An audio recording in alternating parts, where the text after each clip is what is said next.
ఈ summer the best time for braces or aligners?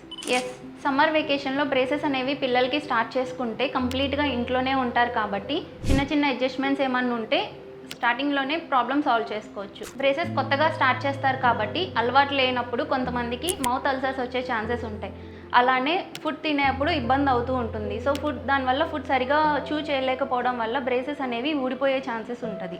అలానే ఇంట్లోనే ఉంటారు కాబట్టి ఓరల్ హైజీన్ అనేది పేరెంట్స్ దగ్గర ఉండి మానిటర్ చేసుకోవచ్చు. అలానే కొంతమంది పిల్లలకు స్కెల్టల్ డిస్క్రిపెన్సీస్ అంటే కింద దవడ ఆర్ పై దవడ ముందుకి ఆర్ వెనక్కి ఉండే ఛాన్సెస్ ఉన్నది. అలా ఉన్నప్పుడు ఏంటంటే ఆర్థోపెడిక్ అప్లయన్సెస్ అనేవి వాడాల్సి ఉంటుంది. ఆర్థోపెడిక్ అప్లయన్సెస్ ఏంటి అంటే బ్రేసెస్ లాగా జస్ట్ టూత్ పైన పెట్టడం కాకుండా హెడ్ సపోర్ట్ తీసుకొని హెడ్ స్ట్రాప్స్ అనేవి ఎలాస్టిక్స్ అనేవి వాడాల్సి ఉంటుంది. సో అలా స్కూల్లో ఉన్నప్పుడు వాడితే ఏంటంటే పక్కన పిల్లలు ఎగతాళి చేస్తారని చెప్పేసి వాడకుండా ఆపేస్తూ ఉంటారు. అండ్ ఇంకొంతమందికి ట్రీట్మెంట్ ప్లాన్లో భాగంగా పళ్ళు అనేవి ఎక్స్ట్రాక్షన్స్ చేయాల్సి వస్తుంది. సో ఎక్స్ట్రాక్షన్స్ చేసినప్పుడు ఏంటంటే చిన్న చిన్న ఫుడ్ రిస్ట్రిక్షన్స్ ఉంటాయి, ఓరల్ మెయింటెనెన్స్ ఉంటుంది, అలానే ఫాలోఅప్ విజిట్స్ ఉంటాయి. హాలిడేస్ టైంలో స్కూల్ ఆర్ కాలేజ్ టైమింగ్స్కి ఇబ్బంది లేకుండా మల్టిపుల్ విజిట్స్ అనేవి నీట్గా ప్లాన్ చేసుకోవచ్చు.